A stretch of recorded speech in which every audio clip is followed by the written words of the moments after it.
অনুভব ভাই, শুনলাম তুমি নাকি কোনো এক সুন্দরীকে নিয়ে পালিয়ে গিয়েছিলে। এই জন্য বুঝি ফুপু তোমার কান টেনে ধরে এইখানে নিয়ে এসেছে? নইলে তুমি তো আমাদের বাড়ি আসতেই চাও না। অনুভব মাত্রই মামাবাড়ির সদর দরজায় এসে পা দিয়েছে, এখন অবধি ভিতরেও ঢুকেনি। তার আগেই স্রোতের কথাই কপাল গুছিয়ে নিল। পালিয়ে গেছিল মানে? সে কি প্রেমিকার সাথে পালিয়েছে এমন বুঝাচ্ছে? চোখ মুখ গম্ভীর বানিয়ে স্রোতকে ধমকে উঠল, পালিয়ে গেছিলাম মানে?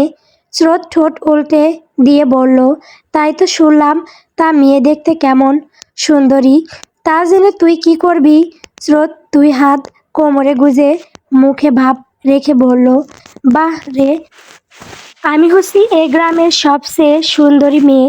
তুমি এই সুন্দরী মেয়ের এক মাত্র ফুফাতো ভাই। এখন তোমার বউ যদি অসুন্দরী কোনো মেয়ে হয় তাহলে কি বিষয়টা মেনে নেওয়া যায়? ও হুম, একদম যায় না। তাই জানতে চাচ্ছি মেয়ে দেখতে কেমন? অনুভব ওকে ঠেলে সরিয়ে দিল। দরজার সামনে থেকে ভেতরে ঢুকতে ঢুকতে বলল, আসার সময় বড় রাস্তার মোড়ে একটা পাগলি দেখে আসলাম। ওটাকে দেখলাম, তোর সে দেখতে অনেক ভালো ছিল। স্রোতের মুখটা বড়সড় রকমের হা হয়ে খুলে গেল। অনুভব কি বলল এটা? ওই নোংরা পাগলিটা যাকে সবাই সুফি পাগলি নামে চেনে, সে কি না দেখতে স্রোতের চেয়েও ভালো ছিল? এত বড় অপমান এ কি মেনে নেওয়া যায়? ও হুম, নিজের বাড়িতে নিজের বিরুদ্ধে এহেন অপমান কিছুতেই মেনে নেওয়া যায় না, একদম না। স্রোত গাল মুখ ফুলিয়ে রাগে ফুঁসতে ফুঁসতে দাদা ভাইয়ের ঘরের দিকে হাঁটা ধরল। অনুভব ভাইয়ের নামে একটা কেস ফাইল লেখাতেই হবে, নইলে রাতের ঘুমটা ঠিকঠাক হবে না স্রোতের। সাহস কত বড় স্রোতের রূপের সাথে ওই পাগলের রূপের তুলনা দেয়। যেতে যেতে দেখতে পেল তার স্রোত দেয়া মা জননী ও বড় মা অনুভবকে পেয়ে মেয়ে জামাইয়ের ন্যায় তোষামোদ করতে শুরু করে দিয়েছে। যত সব ঢং! অনুভব সচরাচর খুব একটা নানুর বাসায় আসে না। ছোটবেলা থেকে শহরে বাবা মায়ের সাথে বেড়ে ওঠাতে সেখানেই পরিবেশের সাথে মিশে গিয়েছে। ছোটবেলায় মায়ের সাথে নানু বাসায় আসা হলেও বড় হয়ে যাওয়ার পর থেকে প্রয়োজন ব্যতীত তাকে নানুর বাসায় আসতে দেখা যায় না। দুই ঈদও নানুর অসুস্থতার খবর পেয়ে আসা হয় মাঝে মাঝে, তবুও কেবল খুবই অল্প সময়ের জন্য। দেখা যায় আগের দিন সন্ধ্যাবেলা আসলে পরদিন সকালেই সে চলে যায়। তবুও মামাতো ভাই বোনগুলোর সাথে অনুভবের বেশ ভালো রকম সখ্যতা আছে। নেই কেবল স্রোতের সাথে, কারণ স্রোত অনুভবের বয়সে অনেক ছোট। ভাই বোনদের মাঝে সবার ছোট হচ্ছে স্রোত। পুরো নাম স্রোতস্বিনী। স্রোতের বাবা খুব শখ করে মেয়ের এমন নাম রেখেছে। অনুভব এসেই বসার রুমে সোফায় ফ্যানের বাতাসের নিচে বসে পড়েছে। এখানে দিনের বেলা যা গরম পড়ে না, বাইরে তো রোদের তাপে দাঁড়ানোই যায় না। বছর কয়েক আগে নতুন বাড়িটি করার সময় বাড়ির সামনের সবগুলো গাছ কাটা পড়েছে। এখন দুপুরের তীব্র রোদ সোজা এসে বাড়ির ছাদের উপর পড়ে। অনুভবের নানুর একতলা বাড়িটা বিশাল জমির ওপর করা হয়েছে। বাড়ির পেছনের দিকে আবার বেশ বড় বড় বর্জন গাছে ভরপুর। সেখানে শীতল বাতাস সব সময় পাওয়া যায়। এমনকি বাড়ির পেছনের রুমগুলোর জানালা দিয়েও পর্যাপ্ত পরিমাণে শীতল বাতাস রুমে অনায়াসে ঢুকতে পারে। অরুণিমা বাবার বাসায় এসে ভাই বউদের বলে দিয়েছে পিছনের দিকের একটা রুমে যেন তার ছেলের থাকার ব্যবস্থা করে দেওয়া হয়, নইলে ওই যেই ছেলে না রাতের বেলা গরমের চোটে ঘুমাতে না পারলে উঠে সোজা ঢাকায় চলে যাবে। এ বাড়িতে এখন পর্যন্ত এসির ব্যবস্থা করা হয়নি। অনুভবের দুই মামি চটপট হাতে বানানো নাস্তা পানি এনে অনুভবের সামনে রাখলো। ছোট মামিকে দেখতে পেয়ে ঠিকঠাক হয়ে বসলো অনুভব। বাকি মামাতো ভাই বোনদের বাসে না দেখে জিজ্ঞেস করলো মামিকে, ভাই ব্রাদারদের আসার পর থেকে এখনও দেখতে পাচ্ছি না যে, সবাই কোথায় গেছে? মামি সাফায়েত তো চাকরি পাওয়ার পর থেকে বাড়িতে আসতেই পারে না খুব একটা। শিপন আর রবিন কলেজে হলে গিয়ে উঠেছে গত মাসে। তুহিন গেছে বন্ধুদের সাথে ট্যুর দিতে। রাফসান তোমার মামার সাথে বাজারে গিয়েছে। বাড়িতে শুধু স্রোত আছে, কি বলেন? ওরা দুজন হলে গিয়ে উঠেছে, আমাকে তো জানালো না একবারও। সিট ফাঁকা পেয়েছিল তাই উঠে পড়লো ও। আচ্ছা।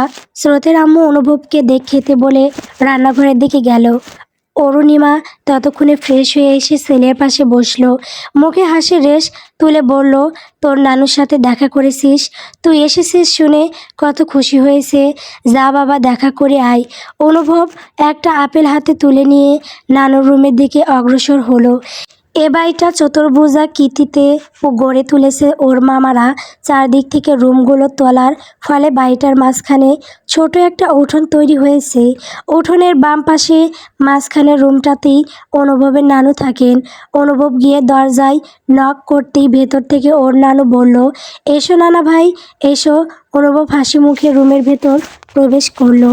দেখতে পেল ওর নানু বিছানার হেডবোর্ড এর সাথে পিঠ লাগিয়ে বসে আছে। পাশে দুই গাল ফুলিয়ে স্রোত পা দুটো বিছানায় তুলে বসে আছে। অনুভব গিয়ে বিছানার সামনে চেয়ার নিয়ে বসলো। জিজ্ঞেস করলো, কেমন আছো নানু ভাই? আলহামদুলিল্লাহ, বেশ ভালো আছি। তুমি কেমন আছো? জি ভালো। দিনকাল কেমন যাচ্ছে? ফুরফুরে মেজাজের সহিত। হ্যাঁ, বেশ ভালো। কিছু খেয়েছো আসার পর? মামি খেতে দিয়েছিলেন। আচ্ছা আচ্ছা, শুনো, স্রোত দাদুভাই তোমার নামে একটা অভিযোগ লিখিয়েছে আমার ডায়েরিতে। অনুভবের হৃদয় বেঁকে বসলো মুহূর্তে। এই মেয়ে আবার কি অভিযোগ পেশ করেছে নানা ভাইয়ের কাছে? অনুভব দেখলো নানা ভাইয়ের ডান পাশে বেশ মোটা একটা হিসেবের খাতা আর কলম রাখা। ওই খাতাতে এবারের সকলের ভুল ভ্রান্তি ও দোষ প্রতি লিখিয়ে রাখা হয়। কে কখন কোন ভুল করলো তা নিয়ে এ ঘরে আহসান রহমানের খাতায় লিখে রাখা হয় এবং তিনি সময় বের করে সকলের বিষয়ে লিখে রাখা অভিযোগগুলোর সমাধান করতে বিচার সভা বসান। অনুভব বুঝতে পারল না আসতে না আসতে এই হাঁটুর বয়সী মেয়ে তার নামে কি অভিযোগ দায়ের করেছে। ওনার কাছে কি নিয়ে অভিযোগ করেছে নানু ভাই? শুনলাম তুমি আমার রূপসী নাতনির রূপের সাথে রাস্তার এক পাগলির রূপের তুলনা দিয়েছো। এই যে আমি কিছুতেই মেনে নিতে পারছি না নানা ভাই। ও তুমি খুব ভুল করেছো। তোমার কথায় আমার নাতনির মন খারাপ হয়েছে। ওর ছোট মনটা বড় ব্যথিত হয়েছে। তোমার কথায় ওর রূপে অপমানের তকমা লেগেছে। অনুভব স্রোতের ফুলিয়ে রাখা মুখটার দিকে চাইল। এ কি মেয়ে রে বাবা, সামান্য কথা নিয়ে গাল ফুলিয়ে এখানে এসেছে। অনুভব গরম চোখে স্রোতের মুখের দিকে চাইল। কি সুন্দর আলাভোলা সাইজ মুখ নিয়ে গাল ফুলিয়ে বসে রয়েছে, যেন শান্ত নিরীহ কোনো এক নাদাম বাচ্চা বসে রয়েছে। অনুভবকে ওভাবে তাকাতে দেখে স্রোত চোখের কোণ তুলে চাইল। সাথে সাথে দাদাভাইকে উদ্দেশ্য করে বলল, দেখলে দেখলে কেমন করে দেখছে আবার আমাকে। তুমি অনুভব ভাইকে মাপ চাইতে বলো এবং সাথে বলতে বলো, তার চোখে দেখা সব থেকে সুন্দরী নারীটা আমি, এবং ওই সুফি পাগলিটা মোটেও দেখতে আমার চেয়ে সুন্দরী নয়। অনুভব সাথে সাথে উঠে দাঁড়ালো চেয়ার থেকে। ছোট মামার মেয়েটা তো বড্ড বাজি হয়েছে বড় হওয়ার সাথে সাথে। কেমন হুকুম চালাচ্ছে মুখের সামনে। অনুভব তার নানা ভাইয়ের দিকে চেয়ে বলল, আমার বয়েই গেল সুন্দরী বলতে। আমি তো যা সত্য তাই বলেছি। ওই পাগলিটাই আমার চোখে দেখা সেরা রমণী। স্রোত ঠোঁট বাঁকিয়ে তাচ্ছিল্য স্বরে বলল, কি চয়েস মাইরি। যে যেমন টাইপের মানুষ তার কাছে তেমন টাইপের মানুষই তো পছন্দ হবে। কি বোঝাতে চাইলি? আবার বল তো।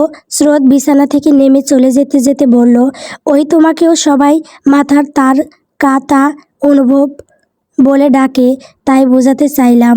অনুভব চোখ মুখ গরম করে দাঁতে দাঁত পিষে ওর চলে যাওয়া দেখলো।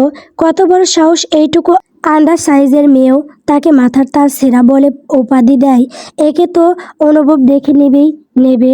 স্রোত তার দাদা ভাইয়ের রুম থেকে বের হয়ে নিজের রুমে আসতেই দেখলো তার মা বিছানার চাদর পরিবর্তন করে ফেলছে। স্রোতকে আসতে দেখেই বললেন রুমটা সুন্দরভাবে ঝাড়ু দিয়ে ফেলতে।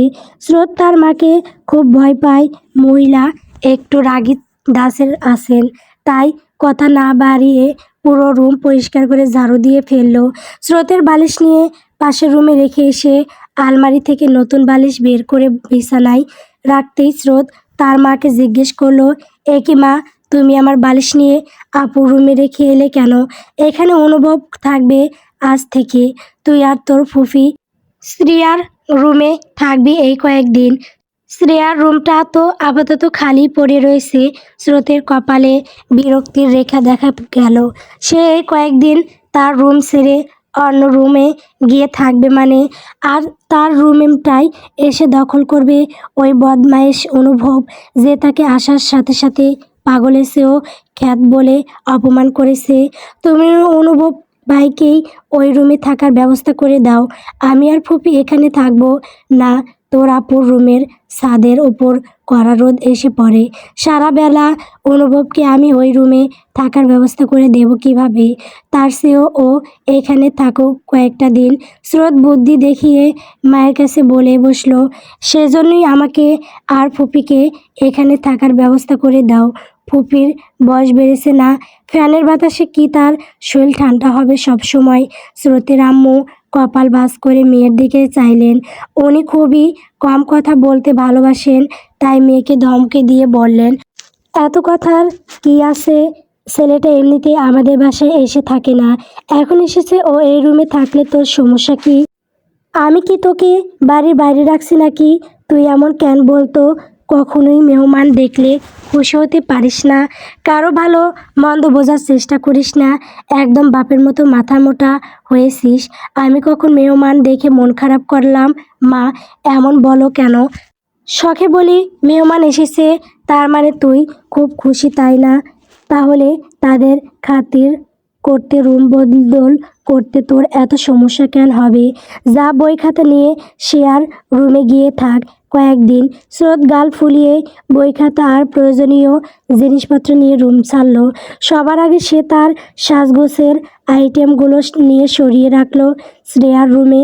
ওইগুলো সারা তার একদম চলে না।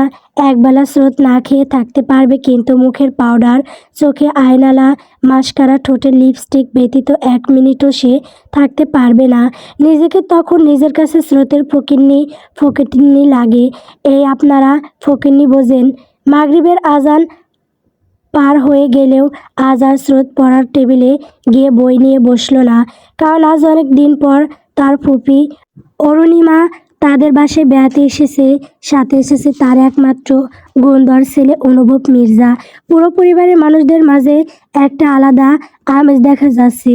অনুভবকে পেতেই স্রোতের 2 বাবা চাচা গল্প করতে শুরু করে দিয়েছে, আর মা চাচিরা অরুণিমার সাথে। আজ আর কেউ স্রোতের দিকে যথেষ্ট খেয়াল রাখতে পারছে না। সেই সুযোগে আজ পড়ালেখার ধারে কাছেও যাচ্ছে না স্রোত আর রাফসান। দুটো 1 নম্বরের পড়াশোর। একটু সুযোগ পেলেই দুজনের বাদরামি চূড়ান্ত পর্যায়ে পৌঁছে যায়। রাফসান আর স্রোতের বয়সও প্রায় কাছাকাছি, 1 মাসের বড় রাফসান স্রোতের চেয়ে। তবে রাফসান একটু বোকাশোকা হওয়াতে 1 মাসের ছোট হয়েও স্রোত রাফসানকে বড় বোনের ন্যায় শাসন করে। 2 মাস আগে পড়াশোনার তাগিদে প্রয়োজনের নাম করে বাবার কাছ থেকে দামি অ্যান্ড্রয়েড ফোন হাতিয়েছে স্রোত। বর্তমানে বান্ধবীদের দেখা দেখি সেও স্বপ্ন দেখছে একদিন বড় টিকটকার হবে সে। প্রতিটি রিফ্রেশমেন্টে তার নতুন নতুন ভিডিও চলে আসবে সবার সামনে। তাই তো সে লক্ষ্যতেই সামনের দিকে এগিয়ে যাওয়ার পথ তৈরি করেছে স্রোত। এই যেমন রাফসানকে দিয়ে সে নিজের শরীর নানা রকমভাবে দুলিয়ে দুলিয়ে ভিডিও বানিয়ে নিচ্ছে। স্রোতকে উদ্দেশ্য করে একবার তার বাবা সানোয়ার হক ধমকে উঠেছে, কিন্তু সে মেয়ে কি তাদের কথা কানে নেবে? বাবার কথায় পাত্তা না দিয়ে নিজের মন মতো পোজ নিয়ে ভিডিও সেভ করে রাখতে লাগলো। আপা, শুনলাম তুমি নাকি অনুভবকে বিয়ে করাতে গ্রামে এনেছো। ভাই বউয়ের কথায় অরুণিমা চোখ তুলে চাইল। কথা সত্য, সে ছেলেকে বিয়ে করানোর উদ্দেশ্যই গ্রামে এসেছে। সেদিন ছেলেটা কি করলো? বন্ধুর জন্য এক মেয়েকে বিয়ের আসর থেকে গিয়ে তুলে নিয়ে আসলো। কতজন কত কত রকম কথা যেন বানালো ওটাকে ঘিরে। অরুণিমার ও এখন একটু ভয় হয়, ছেলে আজ বন্ধুর বিয়ে দিতে কারো বাসা থেকে মেয়ে তুলে আনেক একদিন, না আবার নিজের বিয়ের জন্য কোনো মেয়েকে তুলে বাসায় এনে বলে, আম্মু আমরা বিয়ে করে নিয়েছি, তুমি ওকে দয়া করে ছেলে বউ হিসেবে মেনে নাও। তখন তো অরুণিমা একদম সেই মেয়েকে মেনে নেবে না। তার অপর মেয়ে যদি ভুল করে শহরের পরিবারে বেড়ে ওঠা কেউ হয়। অরুণিমা বড় ভাই বউয়ের মুখের দিকে চেয়ে বলল, হ্যাঁ আসলে শুনছেই তো অনুভব, ওর কোনো এক বন্ধুর প্রেমিকাকে বাসা থেকে পালিয়ে যেতে সাহস জুগিয়েছে, আবার আর্থিকভাবে সহযোগিতা করে নিজেই বিয়ে দিয়ে এসেছে। এসবে অনুভবের আব্বু আমার উপর ভীষণ চটেছে, আমি নাকি ছেলেকে আদরে আদরে বাদর বানিয়েছি। কথার মাঝে দূর থেকে স্রোত বলে উঠল, একদম ঠিক বলেছে ফুপি, তোমার ছেলে দিন দিন কথার মাঝে কথা বলে ওঠায় মেয়েকে ধমকে উঠল সীমা। স্রোত কি হচ্ছে কি এইসব, যাও গিয়ে পড়তে বসো, কত বাজে সে খেয়াল আছে? সব সময় ফাঁকিবাজি পড়তে বললেই যত সমস্যা চলে আসে এদের। স্রোত গাল ফুলিয়ে রেখে বসলো রাফসানের পাশে। কেউ তাকে ভালোবাসে না, একদম না। ভালো কথা বলতে গেলেই সবাই পড়াশোনার ব্যাপারে কথা তুলে স্রোতকে থামিয়ে রাখে। অরুণিমা আবারও নিজের মতো করে বলতে শুরু করলো, অনুভবের বাবা তো ভীষণ রেগে, অত বড় ছেলের গায়ে হাত তোলাটাই শুধু বাকি রেখেছিল সেদিন সব জানার পর। তাই আমাকে পাঠিয়েছে ওর সাথে এখানে। তেমন ভালো আর সুন্দরী মেয়ে পেলেই ছেলেকে বিয়ে করিয়ে দেবেন বলেছে। এজন্যই তো কান টেনে এখানে নিয়ে আসলাম। তারপর বলো, এখানে সেরকম ভালো ঘরের ভদ্র নরম একটা মেয়ে পাবো আমার ছেলের জন্য? এমন কথা শুনে দূর থেকে আবার ওই স্রোত বলে উঠল, পাবে কি মানে ফুপি, পেয়ে গেছো বলো, যেমন চাচ্ছো তেমন মেয়ে পেয়ে গেছো। অরুণিমা ভাতিজির কথায় বেশ খুশি হলেন। আজকাল দিনের মেয়েরাই তো মেয়েদের সবচেয়ে বেশি ভালো চেনে। স্রোত যেহেতু বলছে তার মানে নিশ্চয়ই ভালো কোনো মেয়ে জানাশোনা আছে ওর। তাই আগ্রহ নিয়ে জিজ্ঞেস করলো, তাই মেয়ে দেখতে কেমন, কার মেয়ের? স্রোত ঠিকঠাক হয়ে সোফায় বসে গাড়ে ফেলে রাখা ওনার আঁচলটা নিজের মাথায় তুলে বসলো। মুখের লাজুক হাসি নিয়ে বেশ লজ্জিত কণ্ঠে বলল, আমি তো আমার কথাই বলছি পুপি, আমাকেই দেখো না, যেমন মেয়ে তুমি চাচ্ছ আমি একদম তেমন মেয়ে, রূপে গুণে বহু গুণে গুণান্বিত। স্রোতের মা হতাশ হয়ে আবারও মেয়েকে ধমকে উঠলেন, সব সময় তোর ফাজলামো করতে কেমন লাগে রে চোদ, আমি কিন্তু খুব শীঘ্রই হাত চালাবো তোর পিঠের ওপর। দুমদাম জাগিয়ে পড়তে বস, আজ পড়তে না বসলে তোর খাওয়া বন্ধ, এই বলে দিলাম। স্রোত গাল ফুলিয়ে উঠে চলে গেল সেখান থেকে। যেতে যেতে বিড়বিড় করলো, আমাকে কেউ ভালোবাসে না, কেউ দেখতে পারে না, নইলে কেউ আমার বিয়ে নিয়ে চিন্তিত নয় কেন? দাদা ভাইয়ের খাতায় আর ও একটি অভিযোগ লেখাতে হবে দেখছি এদের নামে। এরা আমায় বিয়ে কেন দিচ্ছে না? আর কতকাল সিঙ্গেল থাকবো গো খোদা, বলে দাও। আর যে ভাল লাগে না। স্রোত বই খাতা মেলে পুরো বিছানা জুড়ে ছড়িয়ে ছিটিয়ে রেখেছে। সামনে সে আর রাফসান এসএসসি দেবে, অথচ এদের মাঝে সেই হাবভাব নেই যে তারা পরীক্ষার্থী। মায়ের হুমকি ধমকিতে উঠে এসে তখন বই নিয়ে শুয়ে পড়েছে। হ্যাঁ, শুয়ে পড়েছে বইয়ের ওপর হয়ে, পা দুটো হাঁটুর কাছে ভাঁজ করে উপরের দিকে তুলে নাচাচ্ছে আর গালে হাত রেখে বই দেখছে। হ্যাঁ দেখছে, শুধু মুখে কোনো শব্দ নেই। কেউ যদি বলে শুধু বই দেখছিস কেন, তখন জবাব দেবে, আমি মনে মনে পড়ছি।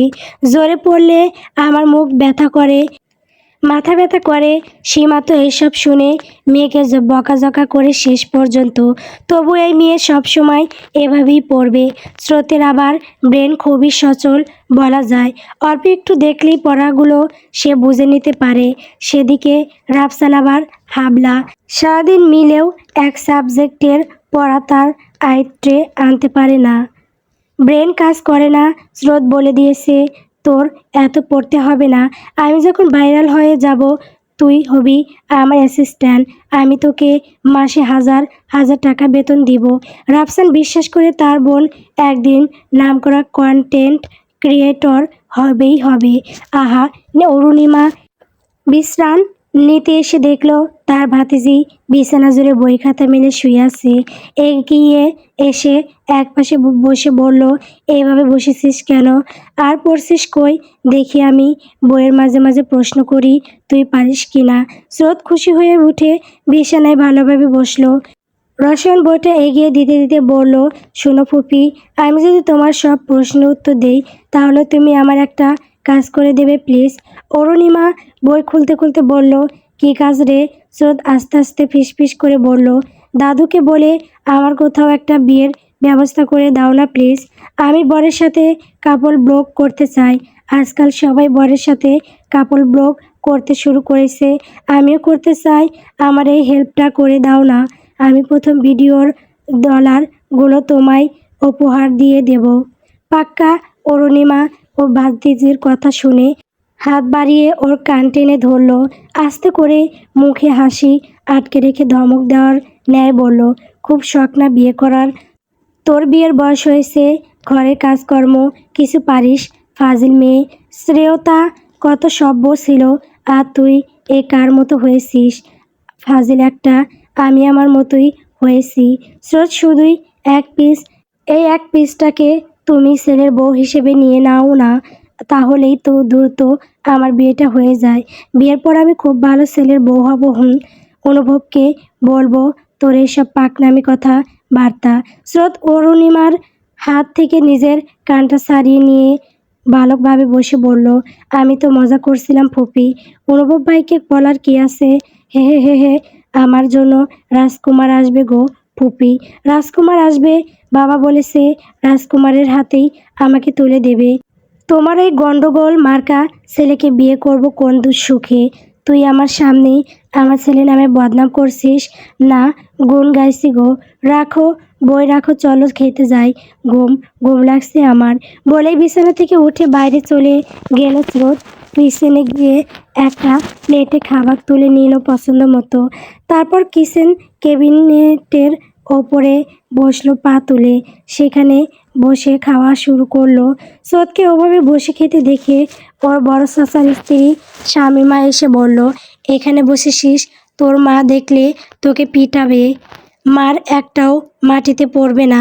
এত বড় হয়েছিস তবুও খাওয়ার কায়দা শিখলি না। অত শিখতে হবে না, যাও তো। শামীমা হতাশ হয়ে যে নিজের কাজে মগ্ন হলো। সে সময়ে অনুভব এলো ডাইনিংয়ে। চেয়ার টেনে বসতে বসতে স্রোতকে খোঁচা লাগিয়ে বলল, বাদর পালছো তোমরা বড় মামি। বাদরদের অত কায়দা জানার দরকার হয় না, এরা সারাদিন এখানে ওখানে লাফিয়ে উঠে বসে থাকে। অনুভবের কথা শুনে খাওয়ার হাত থামলো স্রোতের। কপাল কুঁচকে চাইল মুখ ভর্তি ভাত নিয়ে অনুভবের দিকে। মুখের ভাত আস্তে ধীরে গিলে ফেলে বলল, তুমি কি আমাকে বাঁদর বলে অনুভব ভাই? অনুভব আর কথা না বলে মুচকি হাসি ঠোঁটে লেপ্টে রেখে প্লেট সামনে নিয়ে খাবার খেতে বসলো। শামীমাও মুচকি হেসে এগিয়ে এসে অনুভবের দিকে তরকারির বাটিগুলো এগিয়ে দিতে লাগলো। তার মাঝেই স্রোতের বাবা চাচারা দুই ভাইও এসে চেয়ার টেনে বসলো। অরুণিমা বাবার রুমে গিয়ে তাকে হাত ধরে নিয়ে এসে চেয়ারে বসে নিজেও বসলো। সীমা আর শামীমা সবার খাবারই প্লেটে তুলে দিতে লাগলো। রাফসান যখন এসে দেখলো স্রোত একটু দূরে কিচেন ক্যাবিনেটার ওপর বসে ভাতের প্লেট হাতে নিয়ে মুখ কালো করে বসে আছে, তখন জিজ্ঞেস করলো, কি হলো, খাচ্ছিস না কেন তুই? এভাবে গাল ফুলিয়ে রেখেছিস কেন? স্রোত ভাতের প্লেট হাতে নিয়ে ডাইনিংয়ের দিকে এগিয়ে এসে বসলো। শামসুল হকের বাম পাশের চেয়ারে মুখ ফুলিয়ে বলল, দাদা ভাই, অনুভব ভাই আমাকে বড়মার সামনে বাদর বলেছে। আমি এর সুষ্ঠু বিচার চাই, নইলে আমি এ খাবার আর মুখে নেব না। সীমার সাথে সাথে মেয়ের ওপর চোখ গরম করে চাইল। সবসময় এই মেয়ের নাটক দেখতে হবে কেন ওনাকে? বিরক্ত তিনি মেয়ের ওপর। খেতে বসেও এর নাটক শেষ হয় না। তিনি শ্বশুর কিছু বলার আগে নিজেই মেয়েকে থমকে উঠলেন, তুই কিন্তু আজ আমার হাতে খুব মার খাবি স্রোত। দিন দিন বড় হচ্ছিস তবু মাথার বুদ্ধি হচ্ছে না। খেতে বসে এত বং করতে হবে কেন আদর দিয়ে দিয়ে মাথায় তুলেছে সবাই এই মেয়েকে। এখন মাথার উপর বাদরের মতো উঠে লাফায় সব সময়। দেখলে দাদা ভাই, এখন মাও কেমন বাদর বলছে আমাকে। শামসুল হক ছেলে বউয়ের দিকে চেয়ে কঠিন গলায় বলল, বৌমা, তোমার নামে কিন্তু আমার খাতায় এমনিতেই অভিযোগ আর জমা হয়েছে অনেকগুলো। সেদিনও তুমি আমার নাতনির পিঠে চালা কাঠ দিয়ে পিটিয়েছো প্যারারা গাছে উঠেছিল বলে। আমি সেদিন তোমায় কিছু বলিনি, কারণ মেয়েদের গাছে ওঠা আমি পছন্দ করি না। তাই বলে আমার নাতনির গায়ে যখন তখন তুমি হাত উঠাবে না। এরকম অত্যাচার করলে কিন্তু আমি আমার নাতনিকে অতি দ্রুত বিয়ে দিয়ে অন্যের ঘরে পাঠিয়ে দেব। স্রোত দাদুর মুখে নিজের বিয়ের কথা শুনে খুশি হয়ে গেল। দাদুর দিকে চেয়ে হড়বড় করে বলেও ফেলল, হ্যাঁ দাদা ভাই, তুমি আমার বিয়ে দিয়ে দাও। আমি আর এ বাড়িতে থাকতে চাই না। কেউ আমাকে দেখতে পারে না, কেউ আমাকে ভালোবাসে না। কিসের টানে থাকবো আমি এ বাড়িতে? তুমি আমাকে হ্যান্ডসাম কারোর সাথে বিয়ে দিয়ে দাও, বিয়ে দিয়ে দাও। সীমা মেয়ের কথা শুনে স্বামীর দিকে সে অভিযোগ করে বলল, দেখলে দেখলে মেয়ের আক্কেল কেমন নির্লজ্জের মতো নিজের বিয়ের কথা বলছে। গলা ফাটিয়ে এমন মেয়েকে বিয়ে করবে কেউ? কেমন মেয়ের জন্ম দিয়েছি আমি? এ মেয়ের মাথায় বুদ্ধি হবে কবে? শোয়েব হতাশ চোখে মেয়ের দিকে চেয়ে আবার বাবার দিকে চাইল। তার বাবা এই মেয়েকে সব সময় আহ্লাদ দিয়ে এসেছে, কাউকে শাসন করতে দেবে না। এখন এমন মাথার তার সেরা মেয়ে নিয়ে উনি করবেটা কি? এই মেয়ের মাথায় ভালো বুদ্ধি হবে কবে? ওইদিকে মেয়ের বাবা চোখের হতাশা না পরখ করে নিজের মনে খাওয়া শুরু করেছে। স্রোতকে টেনে টেনে বসিয়ে রেখে চুলে তেল লাগিয়ে দিচ্ছে সীমা। মেয়েটা একদম চুলে তেল লাগাতে চায় না। সপ্তাহে শ্যাম্পুটা নিয়মিত লাগালেও তেল লাগাতে একেবারেই অনীহা দেখায়। বলে চুলে তেল লাগালে নাকি নিজেকে অসুস্থ রোগী দেখতে লাগে। এইসব কোনো কথা? তেল লাগালে নাকি অসুস্থ দেখায়? জ্বরে চুলগুলো সারা দিন ছেড়ে রাখবে পিঠের ওপর, না ভালো করে আঁচড়াবে না তেল লাগাবে। চুলগুলো একদম দিন দিন নষ্ট হয়ে যাচ্ছে। তাতে স্রোতের হেলদোল না দেখা গেলেও সীমার খুবই খারাপ লাগে। তার মেয়েটা কেমন ছন্নছাড়া গোছের হয়ে থাকে। এত বড় হয়েছে অথচ নিজের শরীরের প্রতি একদম যত্ন নেবে না। সীমাকেই সবসময় খেয়াল নিতে হয় ওর প্রতি, অথচ শ্রেয়াকে নিয়ে তার কখনোই চিন্তা ভাবনা করতে হয়নি। ওই মেয়ে নিজের খেয়াল যত্ন নিজেই নিতে জানে। নিজের পাশাপাশি আশেপাশের সকলের প্রতিও মেয়েটা ভীষণ যত্নশীল। স্রোতের চুলে তেল লাগিয়ে দিতে দিতে বোঝানোর স্বরে বললেন, দিন দিন কি বয়স তোর কমছে স্রোত? কেমন এমন ছন্নছাড়া হয়ে ঘুরিস ফিরিস? একটুও বুঝিস না কিসের ভালো হবে? আমি আর কতদিন তোকে সামলাবো বল? বড় হয়ে যাচ্ছিস, এখন একটু ভালো মন্দ বোঝার চেষ্টা কর। স্রোত বিরক্তি হলো সব সময় মায়ের এই এক কথা। তুই বড় হয়ে যাচ্ছিস স্রোত, এখন একটু ভালো হওয়ার চেষ্টা কর। মানে সে কি ভালো মেয়ে নয়? রাগে গাল ফুলালো মুহূর্তেই, মুখ কালো করে জিজ্ঞেস করলো, আমি তোমার কাছে কখনোই ভালো মেয়ে হতে পারবো না, তাই না মা?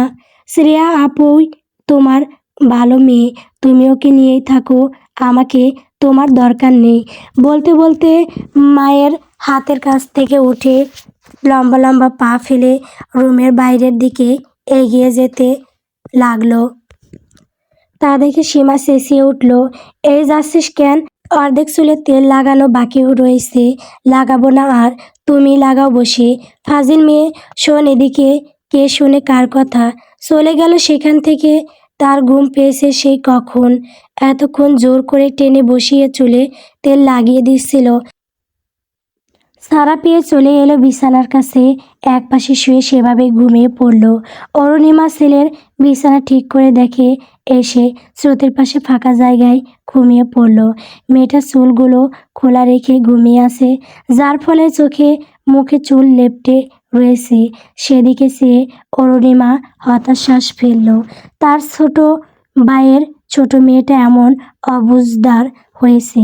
শামসুল হক কাল রাতে অনুভবের বিয়ের কথা শুনে এক পাত্রীর খোঁজ দিয়েছে।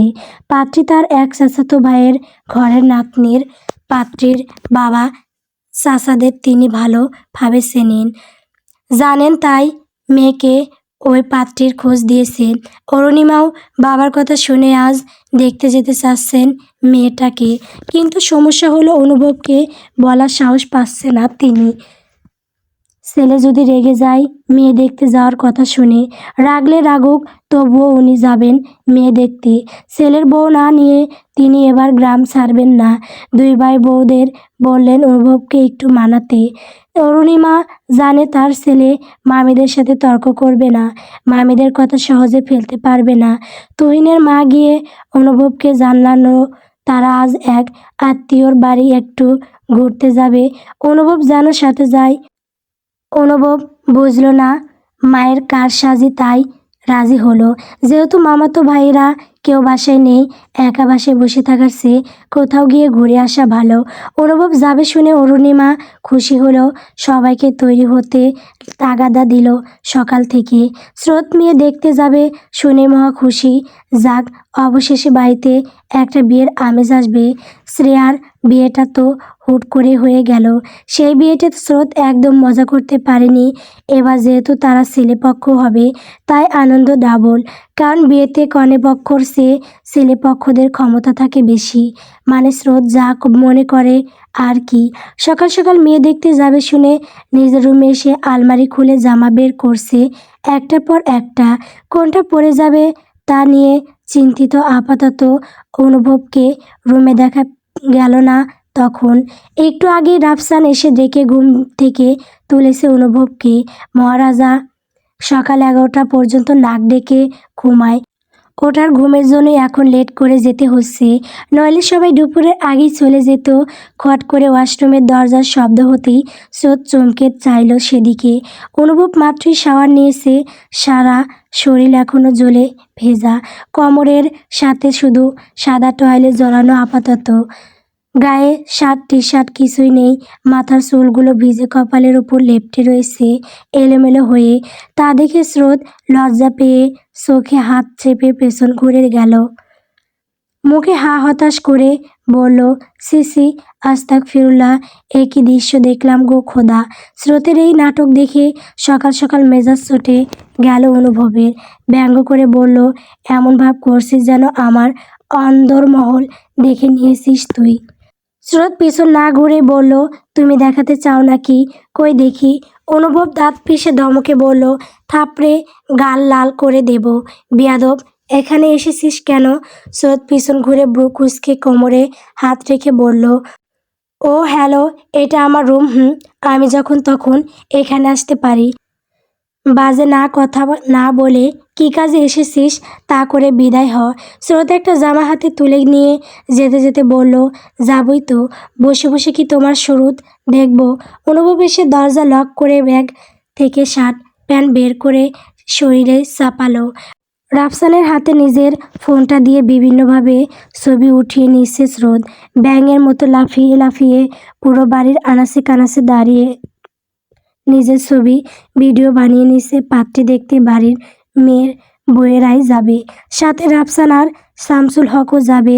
বাড়ির গাড়ি নিয়ে রওনা দেওয়া হলো। মিনিট 20 সময় লাগলো মেয়ের বাড়িতে পৌঁছাতে। ভেতরে গিয়ে বসার পরই ঠান্ডা শরবত সার্ভ করা হয়েছে ওদের সবাইকে। স্রোত তা খেতে খেতে রাফসানকে বলল, আমরা তো মেয়ে আগেও 2-1 বার দেখেছিলাম, তাই না রে? মেয়ে তো ভালোই সুন্দরী, মনে হয় ফুপির পছন্দ হয়ে যাবে। ইস, খুব তাড়াতাড়ি আমরা বিয়ের দাওয়াত খেতে পারবো। আমি কিন্তু ব্লগ বানাবো, ঠিক আছে? আচ্ছা, বানিয়ে দেব। স্রোত উঠে এসে অনুভবের সোফার হাতলে বসলো পা ঝুলিয়ে। মিনমিন করে বলল, শোনো অনুভব ভাই, সবাই তোমার বিয়ের পাত্রী দেখতে এসেছে, বুঝলে? মেয়ে খুবই সুন্দর, রাজি হয়ে যেও। বিয়েতে কেমন বেশি নাটক করতে যেও না আবার। স্রোতের কথা কর্ণকুহরে প্রবেশ করতেই কপালে ভাঁজ পড়ল অনুভবের। তার বিয়ের জন্য পাত্রী দেখতে এসেছে সবাই মিলে, অথচ সে জানি না তার মানে কি। অরুণিমা প্ল্যান করে তাকে এখানে আনিয়েছে। মায়ের দিকে চেয়ে রাগে ফুঁসে উঠল অনুভব, কিন্তু মেহমান হিসেবে অন্যের বাড়িতে এসে চুপ থাকতে হলো। অরুণিমা আপাতত ছেলের দিকে তাকাচ্ছে না, কেমন অন্যদিকে চেয়ে সকলের সাথে গল্প করছে। অনুভব রাফসানের দিকে চেয়ে আস্তে আস্তে বলল, আমার বিয়ের পাত্রে দেখতে আসা হয়েছে, তুই আগে থেকে জানতিস? রাফসান ভয়ে ভয়ে মাথা দুড়ালো। মিথ্যা বলে অনুভব শান্তি দিতে পারে, তাই বলল, জানতাম। অনুভব আর কাউকে কিছুই বলল না, চুপ করে নানা ভাইয়ের পাশে গম্ভীর মুখে বসে রইল। একটু বাদেই বুঝতে পারল স্রোত সত্য কথাই বলেছে, তার বিয়ের জন্য পাত্রী দেখতে এসেছে সবাই এভাবে। একটা মেয়েকেও এক পর্যায়ে কতজন মহিলা টেনে এনে তাদের সামনে বসালো। অনুভব চোখ তুলে একবার চাইল অরুণিমা মেয়েকে নাম পরিচয় জিজ্ঞেস করলো। খুশি হয়ে হাতের বাজে কয়েকটা হাজার টাকার নোট ও গুঁজে দিল। দুপুরের খাবারের আয়োজন করা হয়েছিল পাত্রীর বাড়িতে। যেহেতু শামসুল হকের চাচাতো ভাইয়ের বাড়ি, তাই আগে থেকে সম্পর্ক রয়েছে দুই পরিবারের মানুষদের মাঝে, তাই খাওয়া দাওয়া করতে হলো। পাত্রী দেখে আসার পর অরুণিমা লিভিং রুমে ভাই বউদের সাথে বসলেন। অনুভব সেখানে না বসে রুমে চলে গেল। তার মাথা আপাতত গরম হয়ে আছে। মায়ের সাথে তার একটা ভালো রকম তর্ক বিতর্ক লেগে যাবে যে কোনো সময়। তবে অনুভব চাইছে না মামিদের সামনে মায়ের সাথে এ ব্যাপারে কথা বলতে। অরুণিমা জানালো মেয়ে তার পছন্দ হয়েছে। এখন অনুভব আর অনুভবের বাবার যদি মত থাকে তবেই কথা এগোবে। স্রোত ওই মেয়েটার বেশ কিছু ছবি সেভ করে রেখেছে নিজের ফোনে, সেগুলো অনুভবের বাবার হোয়াটসঅ্যাপে পাঠিয়ে দেওয়া হলো দেখার জন্য। স্রোত লিভিং রুম থেকে উঠে অনুভবের কাছে এগিয়ে গেল ওকে একটু বিরক্ত করতে। দরজার কাছে গিয়ে মুখ ভেতরের দিকে বাড়িয়ে বলল, অবশেষে আজ পাগল অনুভব বিয়ে করতে চলেছে। হু হু হু, লজ্জা লাগছে বলে রুমে এসে বসেছেও। অনুভব তাকিয়ে দেখলো ওকে কিছুই বলল না।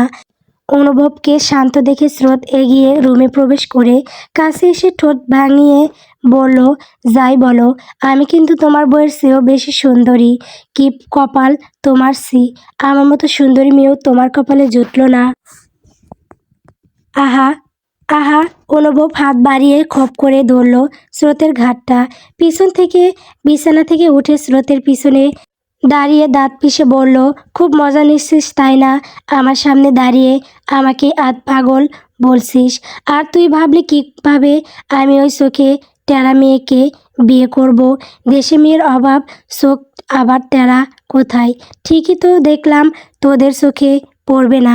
আমি নিজে দেখেছি মেয়ের চোখ টেরা। স্রোত অবাক হয়ে বলল, কি বলো? শেষমেশ তুমি চোখ টেরা বউ পাবে? আমার খুব দুঃখ হচ্ছে গো তোমার জন্য। সেদিক থেকে আমার বরের কপাল কিন্তু খুব ভালো, বুঝলে? আমার মতো নিখুঁত সুন্দরী মেয়েকে বউ হিসেবে পাবে, কচু পাবে। অনুভব নিজের ব্যাগপত্র গুছিয়ে ফেলছে, সে আর কিছুতেই এখানে থাকবে না বলে সিদ্ধান্ত নিয়েছে তাকে এভাবে জোরপূর্বক গ্রামে এনে টেরা মেয়ে ঘাড়ে চাপিয়ে বিয়ে করিয়ে দিবে। হুম, কিছুতেই নয়। একটু আগেই অরুণিমা আর তার মাঝে কথা কাটাকাটি হয়েছে তুমুলভাবে। ছেলের সাথে কথাই না পেরে অরুণিমা এখন কাঁদতে বসেছে, যেন ইমোশনাল ড্রামা দেখে হলেও ছেলেটা মায়ের কথা রাখে। কিন্তু কিসের কি? অনুভব কিছুতেই এই বিয়ে করবে না, এমনকি সে এখন বিয়েই করবে না। এই সহজ কথাগুলো কেন বুঝতে পারছে না অরুণিমা? অনুভব যখন ব্যাগপত্র গুছিয়ে বের হলো রুম থেকে, তখন অরুণিমার কান্নাকাটি বেড়ে গেল। অনুভবের দুই মামি অনুভবকে যেতে বারণ করতে শুরু করলো। শামসুল হক ও নাতিকে বোঝালেন, বড় হয়েছো, বিয়ে তো এখন করতেই হবে। তোমার মা মেয়ে দেখেছে, পছন্দ করেছে, তোমার কি ছেলে হিসেবে উচিত না সেই মেয়েকে বিয়ে করে নেওয়া? অনুভব খেপে উঠল, তেরা গলায় বলল, ওটা একটা মেয়ে, চোখ একটা তেরা লাগে, চুলগুলো কেমন চিংড়ি মাছের মতো কুচকানো, গলার স্বর হাঁসের মতো মোটা, যেন কথা বলছে না, প্যাক প্যাক করছে কানের কাছে। অমন মেয়ে আমি বিয়ে করব? অরুণিমা দূর থেকে বলে উঠল, গলার স্বর আর চুল দিয়ে তুই কি করবি? চেহারা দেখেছিস? অনুভবও মায়ের কথাই বলে উঠল। চেহারা যেই না, ওই মেয়ের চেয়ে তো আমাদের স্রোতকেই 10 গুণ বেশি সুন্দরী লাগে। তাহলে স্রোতকেই ছেলের বউ বানাবো। আব্বাজান, শামসুল হককে উদ্দেশ্য করে আপনি শোয়েবের সাথে কথা বলুন। আমি ওর মেয়েকেই ছেলের বউ হিসেবে নিতে চাই। অনুভব আশ্চর্য না হয়ে পারল না। মায়ের কি মাথা খারাপ হয়েছে? সে তো কথার কথা বলেছে, আর তার মা কি না সেই কথাই ধরে করতে কলিকাতা বানিয়ে ফেলছে। এই কি মুসিবত! আশ্চর্য আম্মু, আমি তো শুধু কথার কথা বললাম। স্রোতকে কোন দিক থেকে বিয়ের বয়সী মনে হয়? ওর তো স্কুল জীবন ও শেষ হয়নি এখনো। অরুণিমা ছেলেকে ধমক দিয়ে বললেন, তুই চুপ থাক।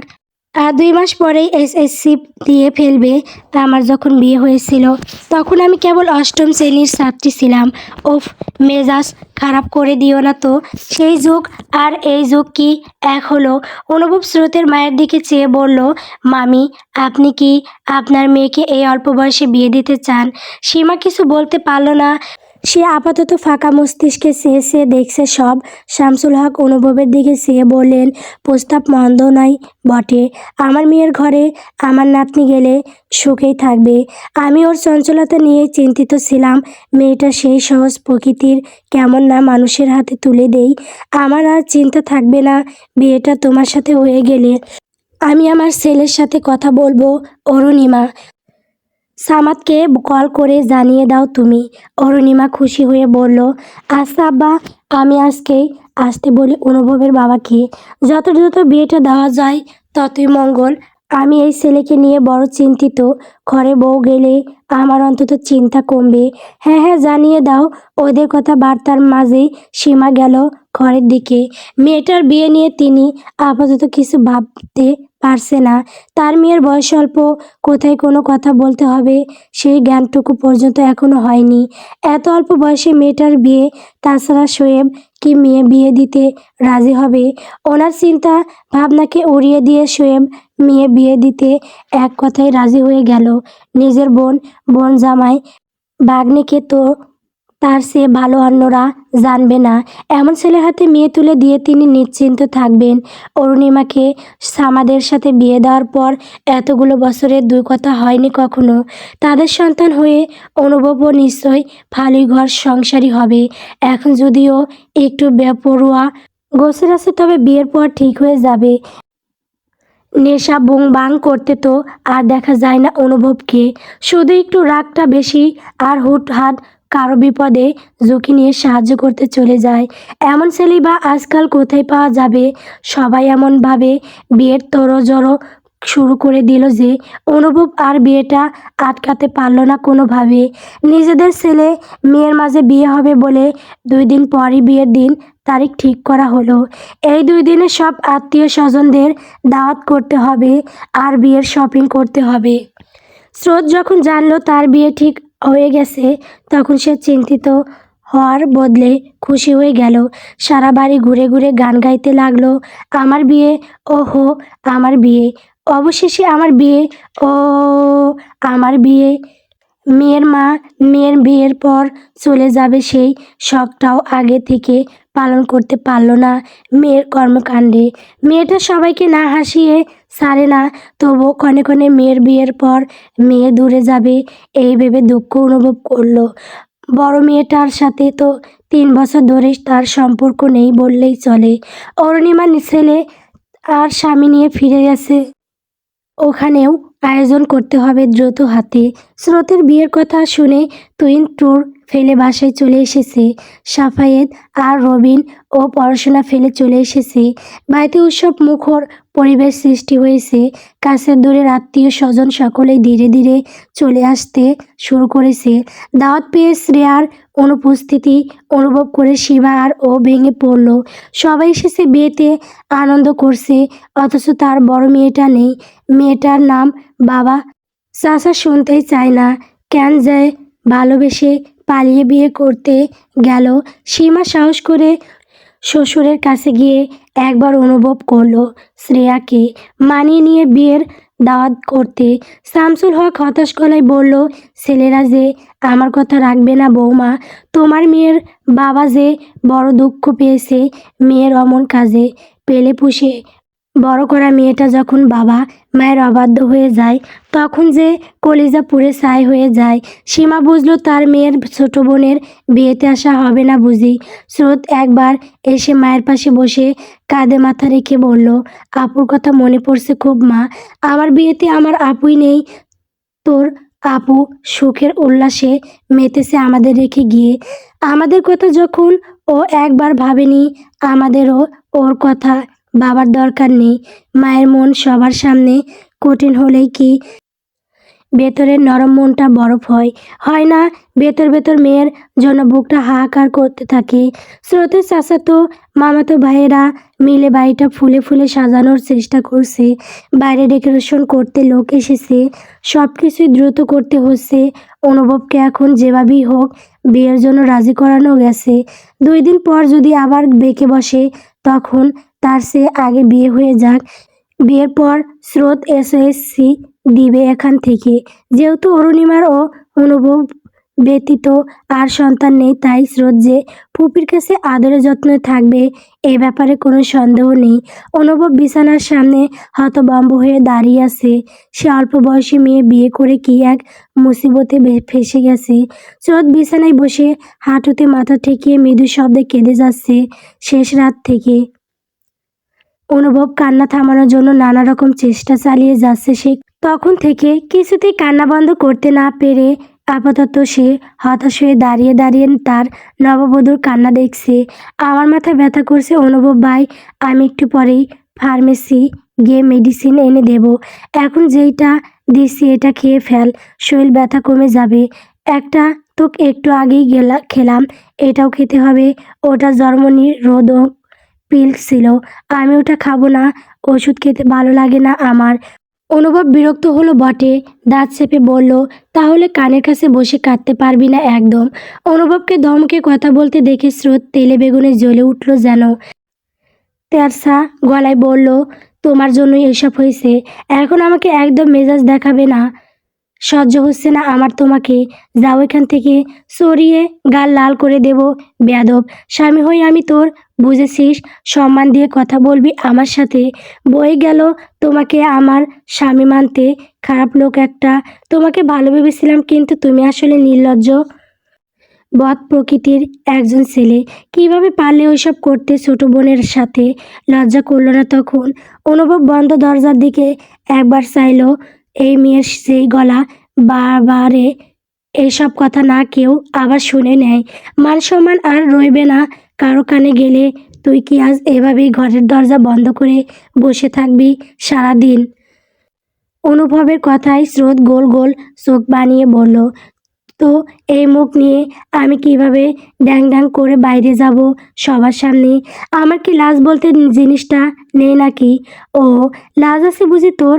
জামাই নিয়ে কাল রাতে দরজা বন্ধ করে ঘরে বসে আছিস, এখন পর্যন্ত থাকতে লজ্জা করছে না? তোর কি বাইরে যাওয়ার উচিত না? উচিত, ফট করে জবাব দিল স্রোত। পর মুহূর্তেই বলল, কিন্তু বাইরে যাব কিভাবে? সবাই কি ভাববে আমাকে? শাড়িটাও তুমি ঠিকঠাক পরিয়ে দিতে পারোনি, কেমন এলোমেলো হয়ে আছে। আমি নাসার তাকে পাঠিয়ে দেব, ও এসে সুন্দর করে পরিয়ে দেবে। তাহলে শুধু নাতাশা আপুকেই চুপি চুপি ডেকে আনো। তুমি কল করে এখানে আসতে বলো। স্রোত মেডিসিনটা গিলে নিয়ে গ্লাস ফিরিয়ে দিল অনুভবকে। অনুভব গ্লাসটা বেড সাইড টেবিলে রেখে স্রোতের দিকে এগিয়ে এসে ফট করে বাম গালে চুমু খেয়ে দরজা খুলে বেরিয়ে গেল। অনুভব যাওয়ার 2 সেকেন্ড বাদেই নাতাশা ভেতরে ঢুকলো। স্রোতের দিকে এগিয়ে এসে মিষ্টি এসে বলল, ঘুম ভালো হলো? হুম। নাতাশা ওকে দাঁড়িয়ে রেখে শাড়ি ঠিক করতে করতে বলল, সত্যি আমার ভাই তোমায় ঘুমাতে দিয়েছে? স্রোত লাজুক হেসে আর কথা বলল না। নাতাশা ওকে আর লজ্জা দিয়ে কোনো প্রশ্ন করলো না। শামসুল হক ডাইনিংয়ে টেবিলে নাস্তা করতে বসেছেন। অনুভব এসে নানা ভাইয়ের পাশের চেয়ার টেনে বসলো। কিচেনের দিকে তাকিয়ে হাঁক ছেড়ে বলল, ক্ষুধা লেগেছে আম্মু, খেতে দাও। আনছি। শামসুল হক পাশ থেকে অনুভবকে দেখে বলল, তুমি তো এই সাত সকালে নাস্তা করতে না, কি ব্যাপার আজ সকাল সকাল নাস্তার টেবিলে? অনুভব প্লেট টেনে নিয়ে নানা ভাইয়ের কথাই বলল। টেনে টুনে বিয়ের দিয়ে সুন্দর বউ ধরিয়ে দিলে না, তাই সারা রাত পরিশ্রম করতে হলো। এখন আমি ভীষণ ক্লান্ত ও ক্ষুধার্ত। অনুভবের মুখে ঠোঁট কাটা জবা শুনে খাবার মুখে নিয়ে কেসে উঠলেন শামসুল হক। নিমেষেই খাবার মাথার তালুর দিকে উঠে আসলো। অনুভব জগ থেকে গ্লাসে পানি ঢেলে নানা ভাইয়ের দিকে এগিয়ে দিল। শামসুল হক পানি খেয়ে শান্ত হয়ে বসেছেন। কি? অনুভব সাথে সাথে বলল, এমন ভান করছো যেন পরিশ্রম ছাড়াই তিন ছেলের বাবা হয়ে গেছো। শামসুল হক এবারে চরম হতবাক বনে নাতির মুখের দিকে চেয়ে রইল। অরুণিমা এসে ছেলের থালায় নাতাশা তুলে দিয়ে জিজ্ঞেস করলো, স্রোত উঠে গেছে, একসাথে খেতে বসতে হয় জানিস না? অনুভব খেতে খেতে বলল, আমার লজ্জা করে আম্মু, তুমি ওকে নিয়ে এসে খাইয়ে দাও। অরুণিমা গেল অনুভবের রুমের দিকে। শামসুল হক অনুভবের দিকে চেয়ে বলল, এত কিছু করলি লজ্জা পেল না? আর বইয়ের পাশে বসে খেতে লজ্জা করে কিভাবে? আজ যেন অনুভব চরম ব্যাফাসজনক কথাবার্তা বলছে সেভাবেই জবাব দিল। তখন বউ ছাড়া আশেপাশে কেউ ছিল না, তাই লজ্জা লাগেনি। এখানেই সবাই আছে দেখার জন্য। সায়েন্সটা তুমি বুঝবে না। তোমার যে বউ নেই, বউটাকে খুব মিস করেছি রে নানা ভাই। সে থাকলে আজ কতই না খুশি হতো। অনুভবেরও খারাপ লাগলো নানুর কথা মনে পড়তে। মহিলা তাকে কত আদর করত, ভালোবাসতো। প্রায় 10 বছর আগে উনি না ফেরার দেশে আল্লাহর ডাকে সাড়া দিয়ে চলে গেছেন। অরুণিমা স্রোতকে এনে অনুভবের পাশে বসিয়ে দিল। নাতাশার প্লেট এগিয়ে দিয়ে খেতে বলে তিনি অন্যান্য কাজে চলে গেলেন। আজ কত কাজ, বাইরে বাবুর্চি এসেছে বিয়ের মেহমানদের জন্য রান্না করতে। তাদের হাতের কাছে সব সরঞ্জাম এগিয়ে দিতে হচ্ছে। উনি কাজের ফাঁকে ফাঁকে ছেলে আর ছেলে পাশে বসা ছেলের বউকে দেখলেন। কি সুন্দর মানিয়েছে দুইজনকে। অনুভব গরুর গোস্তের বাটি থেকে কয়েক টুকরো গোস্ত যত্ন করে স্রোতের প্লেটে তুলে দিচ্ছে। অরুণিমার মা দৃষ্টি তকু দেখে ভালো লাগলো। চোখ ঘুরিয়ে তিনি কাজে ব্যস্ত হলেন। শামসুল হক স্রোতকে জিজ্ঞেস করলেন, বর পছন্দ হয়েছে দাদা ভাই? স্রোত খেতে খেতে অনুভবের মুখের দিকে একবার চাইল, তারপর দাদাভাইয়ের চোখে চোখ রেখে চোখ টিপল। শামসুল হক হাসলেন শব্দ করে। তা দেখে অনুভব জিজ্ঞেস করলো, হাসছো কেন? আমাকে জিজ্ঞেস করবে না বউ পছন্দ হয়েছে কিনা জিজ্ঞেস করার দরকার দেখছি না। আসল খবর তো আমার জানাই আছে। না, জানা নেই এমন নির্বোধ বউ আমার পছন্দ হয়নি। আচ্ছা বুঝলাম, তোমার নাতনিকে তুমি ফেরার সময় সাথে নিয়ে যেও কেমন? শামসুল হকের খাওয়া শেষ। তিনি টিস্যু দিয়ে মুখ মুছতে মুছতে শব্দ করে হাসলেন। বললেন, আচ্ছা নিয়ে যাব। দেখব তুমি বউ ছাড়া ভালো থাকো কি করে। উনি উঠে চলে গেলেন। অনুভব স্রোতের দিকে চেয়ে নরম গলায় বলল, ঠিক আছিস? ভালো লাগছে একটু? ঘর অন্ধকার করে বিছানায় বসে ল্যাপটপে অনুভব আর স্রোতের বিয়ের ছবিগুলো দেখছে নিরুপমা। অনুভব হাসি মুখে স্রোতের হাতটা নিজের হাতের মুঠোয় নিয়ে দাঁড়িয়ে আছে বর বেশে। বধূর সাজে দাঁড়িয়ে থাকা স্রোতের মুখেও তখন আনন্দের সিটি লাগানো। নিরুপমার বুকের ভেতরটা মোচড় দিয়ে উঠছে। সেই ছবিগুলোতে নজর রাখতে গিয়ে স্রোতের জায়গাতে তার থাকার কথা ছিল, অথচ কেমন করে তার জায়গাতে স্রোত তারই অনুভবের পাশে দাঁড়িয়ে আনন্দমুখে। নিরুপমা আর সহ্য করতে পারল না অনুভবের পাশে চোটকে ল্যাপটপটা দু হাতে ছুঁড়ে ফেললো মেঝেতে। বিকট শব্দে ভাঙচুর হলো তা মুহূর্তেই। দু হাতে মাথার চুল খামছে, দাঁতে দাঁত খিঁচিয়ে বসে রইল। বিড়বিড় করলো, তুমি আমাকে যতই দূরে সরিয়ে দেওয়ার চেষ্টা করো না কেন অনুভব, আমি বারবার তোমার কাছেই আসবো। আমি যা চাই তা নিজের করেই নেই। সেখানে তুমি তো আমার স্বপ্নের পুরুষ। দুপুরের দিকে নাতাশা এসে স্রোতের শাড়িটা বদলে দিয়ে আবারও সাজিয়ে দিয়েছে। ও বাড়ি থেকে সবাই এসে পড়বে একটু পর। অনুভব এখন ব্যস্ত আছে বাইরে। তার বাবা একা কত দিক সামলাবে, তাই নিজেও বাবার সাথে মিলে সব দিক দেখাশোনা করছে। অনুভবের ছোট ফুপু এক ফাঁকে অনুভবকে ডেকে নিল। অনুভব ফুপুর দিকে এগিয়ে যেতেই মহিলা বললেন, অনুভব বাবা, তোমার সাথে নিরুপমা একটু কথা বলতে চাচ্ছিল। নিরুপমার নামটা শোনার সাথে সাথেই অনুভবের চোখ মুখ গম্ভীর ধারণ করলো। ব্যস্ত ভঙ্গিতে বলল, ওর আমার সাথে কি কথা থাকতে পারে? মহিলা আমতা আমতা করে বললেন, আসলে মেয়েটা তো তোমাকে অনেক পছন্দ করতো। তোমার বিয়ের খবর শুনেই ও একটু ভেঙে পড়েছে। চোখের সামনে তোমার বিয়ে করে নেওয়াটা ও দেখে সহ্য করতে পারবে না বলে বিয়েতেও আসেনি। আমাকে বলল তোমার সাথে একটু কথা বলতে চাই। আমি চাই না, তোমরা তো ভাই বোন। অনুভব, একটু কথা বলে নাও। মেয়েটা সত্যি তোমাকে খুব পছন্দ করে। আমি মা হয়ে সব বুঝতে পারি। অনুভব বাবা, তুমি শুধু। অনুভব ওনার কথা সম্পূর্ণ হতে না দিয়ে বলে দিল, আপনার ওই বেয়াদব মেয়ের প্রসঙ্গে আমি আর একটি কথাও বলতে চাই না ফুপি। বিয়ে খেতে এসেছেন, সবার সাথে মিলেমিশে থাকার চেষ্টা করুন। এই প্রসঙ্গে আর একটি কথাও নয়। আমি নিশ্চয় অতীত ভুলে যাওয়ার মতো ছেলে নয়। অনুভবের ফুপি আর একটা কথাও বললেন না মেয়ের হয়ে। মেয়ের বদ স্বভাব সম্পর্কে তিনি অবগত, কিন্তু মেয়ের মন যে বড় সরল মনা। একটুতেই মেয়ের জন্য মনটা ছটফট করে উঠে। অনুভব সেখান থেকে চলে আসলো। রুমে গিয়ে দেখলো স্রোতের সাজগোজ করা শেষ হয়েছে। অনুভবের দাদি ও কয়েকজন কাজিন সেখানে উপস্থিত ছিল। অনুভবকে ভেতরে আসতে দেখে সবাই বের হয়ে গেল। স্রোতের পাশে বসে রইল কেবল অনুভবের দাদি। অনুভব তোয়ালে হাতে নিয়ে ওয়াশরুমে ঢুকলো। গোসল নেওয়ার দরকার তার। বাইরে গরমে তার শরীর ঘেমে উঠেছে। অনুভবকে বের হয়ে আসতে দেখে স্রোত জিজ্ঞেস করলো, ও বাড়ি থেকে সবাই কখন আসবে? এসেই পড়েছে, আর একটু সময় লাগবে। অনুভব স্রোতের সাথে মিলিয়ে মেরুন রঙের পাঞ্জাবি গায়ে চাপালো। স্রোত খুশি হলো। অনুভবের দাদি পান খেতে বাইরে গেলেন। অনুভব সেই ফাঁকে দরজা লক করে স্রোতের কাছে এসে বসলো। বলল, আগে তোকে পেতনির মতো দেখতে লাগতো, আমার বউ হওয়ার পর থেকেই প্রিন্সেস ডায়নার মতো সুন্দর লাগে। স্রোত মুখ বেঁকিয়ে বলল, আমি আগে থেকে সুন্দরী ছিলাম, তুমিও চোখে দেখতে পাওনি? না না, আগে একদম সুন্দরী ছিলি না, এখন যতটা সুন্দরী হয়েছিস। এক রাতেই আমি সুফি পাগলি থেকে প্রিন্সেস ডায়না হয়ে গেলাম বলতে চাইছো? অনুভব ওর লাল টুকটুকে ঠোঁটের দিকে এক দৃষ্টিতে চেয়ে বলল, এক রাতে কতটুকু আদর যত্ন করলাম সেই হিসেব আছে। বলতে বলতে মাতোয়ারা হয়ে ডুব দিল স্রোতের ঠোঁট জোড়ার গভীর অতলে। লজ্জায় রাঙা হলো স্রোতের ভেতরটা। রাফসান আসার সাথে সাথে অনুভবের রুমে এসে স্রোতের পাশে বসে গতকাল বিদায়বেলার ভিডিওগুলো দেখাচ্ছে আগ্রহ নিয়ে।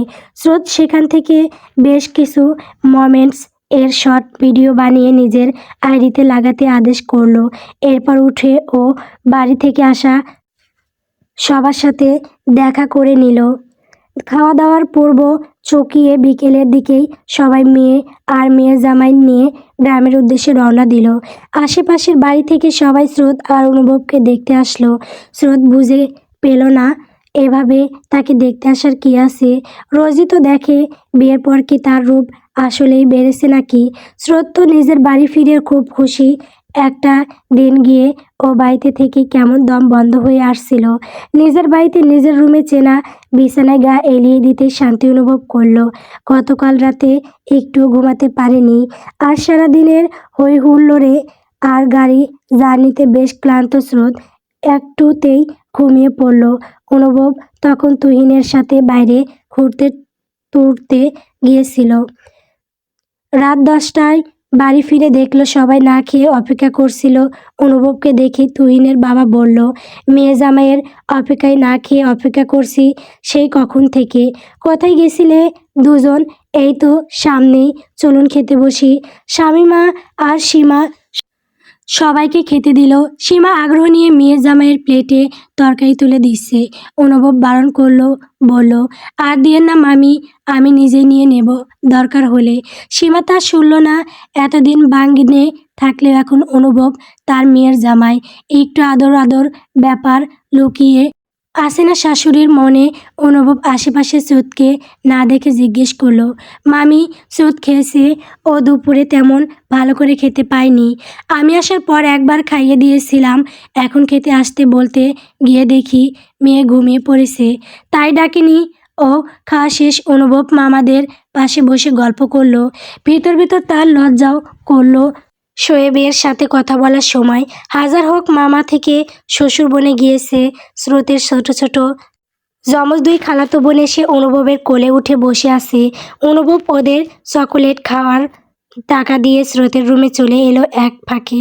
লিভিং রুমে স্রোতের মামা মামিরা ওকে কেমন আর নজরে দেখছিল ঘুরে ফিরে।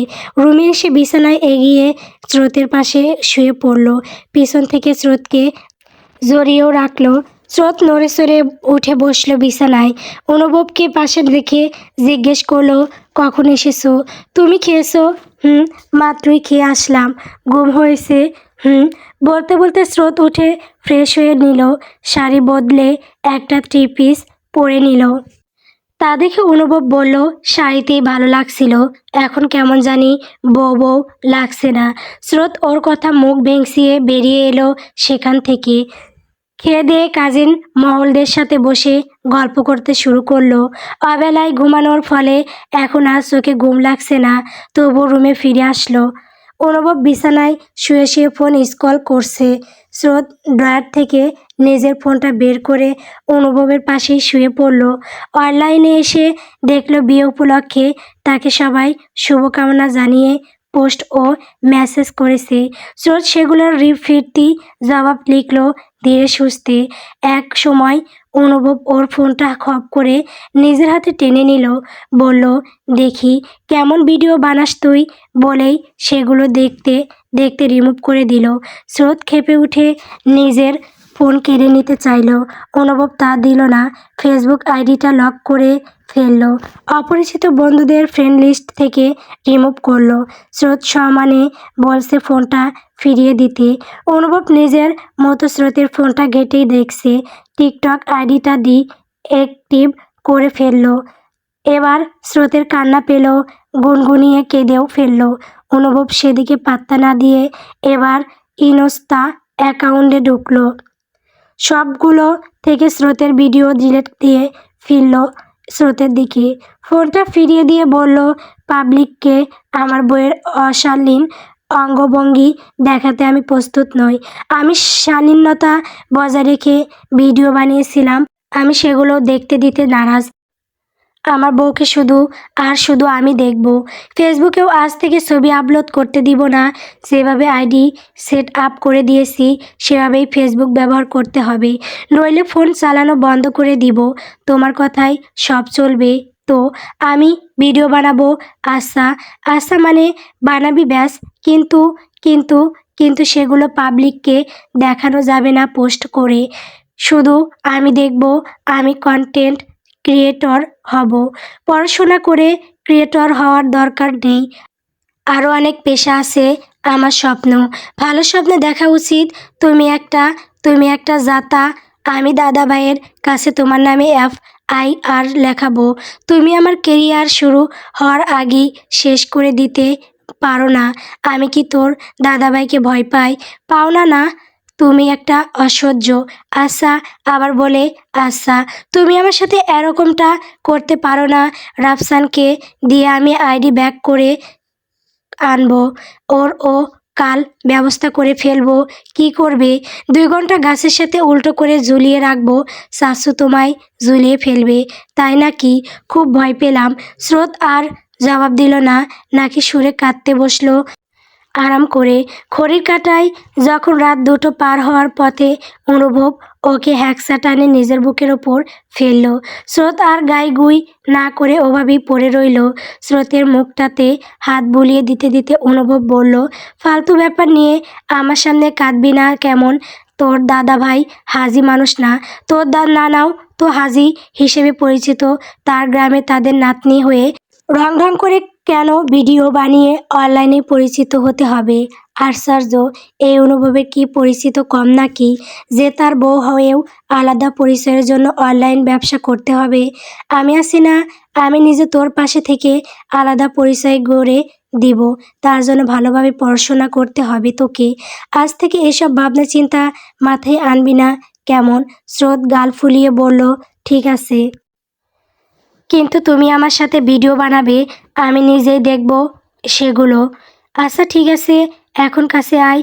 স্রোত আলো নেভাতে নেভাতে বলল, আরসি। সকাল সকাল স্রোতকে কান ধরিয়ে এক পায়ে দাঁড়িয়ে রেখেছে অনুভব।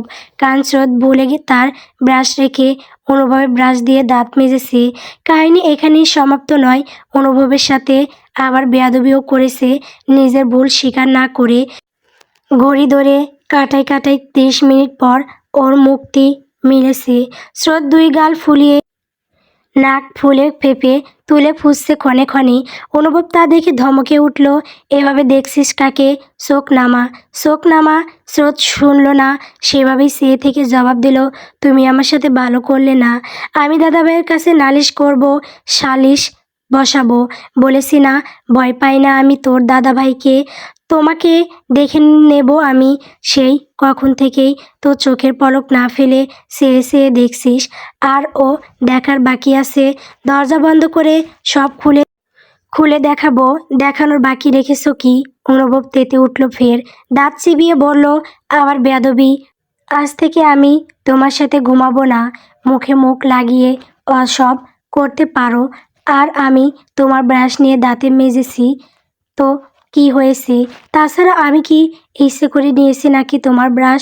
দুটো ব্রাশ একই রকম ডিজাইনের কে নিতে বলেছিল? টের পাবো কিভাবে? টের পাবো কিভাবে? মুখ ভেঙচিয়ে বলে অনুভব। তারপর রুম থেকে বের হয়ে যায় স্রোতকে রেখে। স্রোতও মুখ ভ্যাংসায় সেদিকে চেয়ে। একে সে দেখে নেবে, আবার কি আসবে না কাছে, মজা দেখাবে তখন। কত ধানে কত চাল হয়। স্রোতের মা চাষিরা ভীষণ ব্যস্ত রান্নাঘরে। বাড়ির সকলের জন্য খাবার তৈরি থেকে শুরু করে স্রোতের শ্বশুর বাড়িতে যে খাবারগুলো পাঠাবে সেগুলো তৈরি করছে ব্যস্ত হাতে। লিভিং রুমে বাড়ির সবগুলো ছেলে মেয়ে একজোট হয়ে আড্ডা দিচ্ছে। স্রোতের বড় চাচার বড় ছেলে তুহিন আর অনুভব পাশাপাশি বসেছে। সাফায়েত আর রবিন বাইরে যাওয়ার প্ল্যান করছে অনুভবের সাথে। সারাদিন বাসায় বসে কী কাজ তাদের। তুহিনও খাবার খাওয়ার পর বাইরে যেতে চাচ্ছে ওদের সাথে।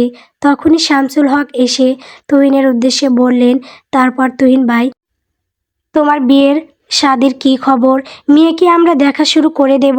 না দাদা ভাই, এখন বিয়ে করতে চাচ্ছি না, আর কয়েক বছর পর না হয় এই নিয়ে ভাববো। উনি দ্বিমত পোষণ করলেন নাতির কথায়। বরাত গলায় বললেন, ছেলে মেয়েদের বিয়ের বয়স হয়ে গেলে গুরুজনদের বিয়ের করানোর উচিত। এই বয়সে মাথায় কত কুমন্ত্রণা আসে পাশে থেকে। তাই নিজের চরিত্র হেফাজত রাখতে বিয়ের বয়স হয়ে গেলেই বিয়ে করো না দরকার। তোমার মাও সেদিন আমাকে তোমার বিয়ের নিয়ে কথা তুলতে বলেছে। তোমার বাবার সাথেও আমার কথা হয়েছে। তুমি নিজের বিয়ের প্রস্তুতি গ্রহণ করো ধীরে সুস্থে, কেমন? জি জি দাদা ভাই বলেই তুই সেখান থেকে উঠল। অনুভবও এসে পাশে ঘেঁষে দাঁড়িয়ে হাঁটতে শুরু করলো। দুজনে বাড়ির পিছনের দিকটাই চলে আসলো। তুহিন ইট দিয়ে বাদাই করা বেঞ্চে বসতে অনুভবও পাশে বসলো। তুহিনের কাঁধে হাত রেখে জিজ্ঞেস করলো, কতদিন এভাবে একা একা কষ্ট মনে রাখবি তুই? জানি না, এবার তোর অতীত ভুলে বর্তমানকে মেনে নিতে হবে।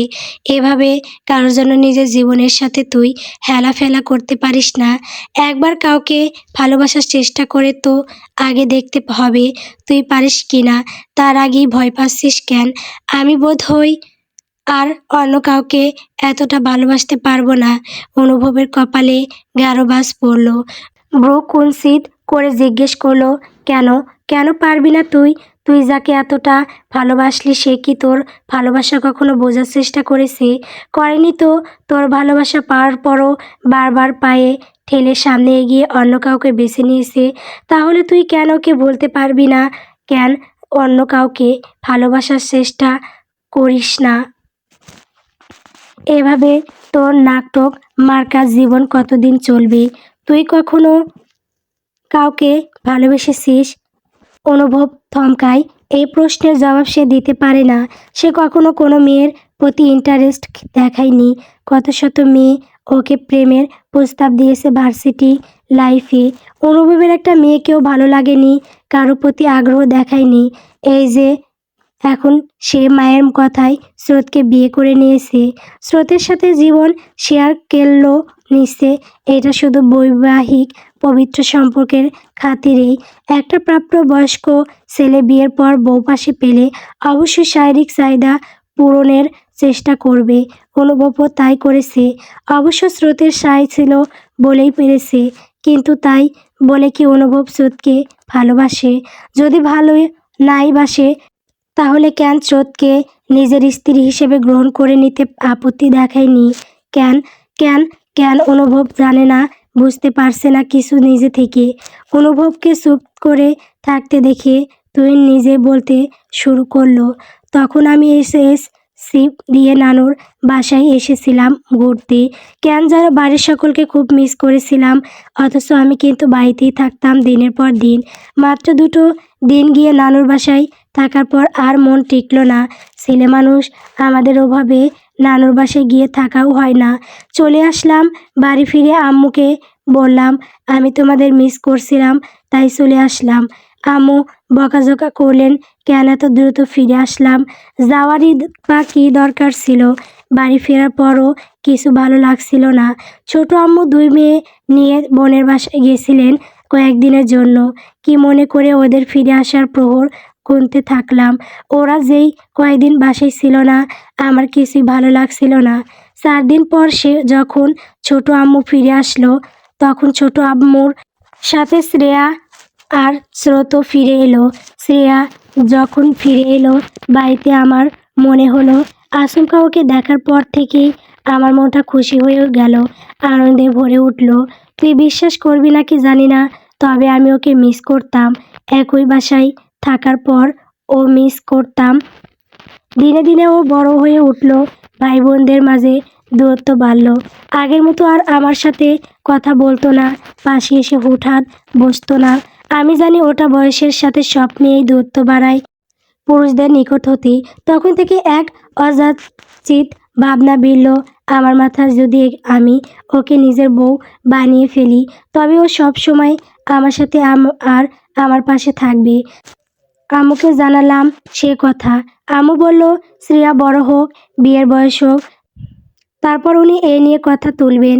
দাদুর সাথে কথা বললেও রাখলেন, কিন্তু আমি বুঝতেই পাইনি শ্রেয়া আমার ভালোবাসা কখনো বোঝার চেষ্টাটুকুও করবে না, জানার চেষ্টাও করবে না। অন্য কাউকে মন দিয়ে বসলো। আমি যেদিন জানতে পারলাম, ওই দিন মনে হলো আমার কলিজাটা কেউ খাবলে ধরে রেখেছে। সেদিনই বুঝতে পারলাম আমার স্বপ্ন কখনো পূরণ হবে না। আমি পার আগেই হারিয়ে ফেললাম শ্রেয়া নামক শান্ত মেয়েটাকে। হারিয়ে তো ফেলেছি তুহিন, এখন আর কি করার বল? মামি তোর চিন্তায় নিজেও চিন্তিত থাকেন সব সময়। সব বুঝতে পারি অনুভব, কিন্তু মেনে নিতে পারি না আমার স্ত্রী হিসেবে যাকে চেয়েছিলাম সে বাদে অন্য কাউকে মেনে নিতে হবে। দেখ তুহিন, শ্রেয়া নিজের আমাকে রেখে তোমরা দুজনে কি নিয়ে আলাপ করছে এখানে বসে বসে? আমি কি শুনতে পারি? স্রোতের কণ্ঠে পিছন ঘুরে চাইল অনুভব। স্রোতকে চোরের মতো কান পেতে দাঁড়িয়ে থাকতে দেখে বলল, সোনার বাদ রেখেছিস, নাটক করিস। স্রোত এগিয়ে এসে ধপাস করে বসে পড়ল অনুভবের পাশে। বলল, কিছুই বুঝতে পারিনি ভাই, প্রথম থেকে খুলে খুলে বলো সব কিছু। কাকে নিয়ে কথা হচ্ছিল? মনে হয় আমাকে নিয়ে কথা বলছিলে দুজন। তুহিন ভাই, তুমি সত্যি করে বলো, এই ব্যাটা কি আমার নিন্দা করেছে? তুহিন মুচকি এসে বলল, বলছে তোর থেকে নাকি সুফি পাগলিকে বিয়ে করলে বেশি ভালো হতো। এই কথা শোনার সাথে সাথে স্রোত অনুভবের মাথার চুল খাবলে ধরল হাতের মুঠোয়, টেনে দিতে দিতে বলল, খুব শখ না সুফিকে বিয়ে করার? সুফি আমার থেকে ভালো অপশন। দেখাচ্ছি দেখাচ্ছি পাগল, বিয়ে করার মজা কেমন হয়। অনুভব ব্যথায় চোখ মুখ কুঁচকে স্রোতের হাতের মুঠো থেকে চুল ছাড়িয়ে নিতে নিতে তুহিনকে বলল, তুই মিথ্যা বললি কেন? তোর এই পাগল বোন আজ আমার মাথার একটা চুলও রাখবে না দেখছি। থামাতে বল, থামতে বল এই পাগলকে। সুফির চেয়েও ভয়াবহ পাগল বউ জুটেছে আমার কপালে। তুই ওকে থামাতে বল। তুহিনের বাচ্চা নইলে ওই সুফি সাথে তোর বিয়ের ব্যবস্থা করব আমি। তুহিন থামানোর চেষ্টাটুকুও করলো না, হাসতে হাসতে সেখান থেকে সরে গেল। এই দুটো এখন যা করার করুক, পাগল সে খেপিয়ে দিয়েছে অনুভবের কপালের শনির নাচ দেখিয়ে। সার্ভে স্রোত, ওহো গল্প মন প্রেমে পড়েছে। গল্পটি কেমন হয়েছে কমেন্ট করে বলবেন। আমার চ্যানেলে নতুন নতুন গল্প পেতে সবাই আমার চ্যানেলটিকে সাবস্ক্রাইব করবেন।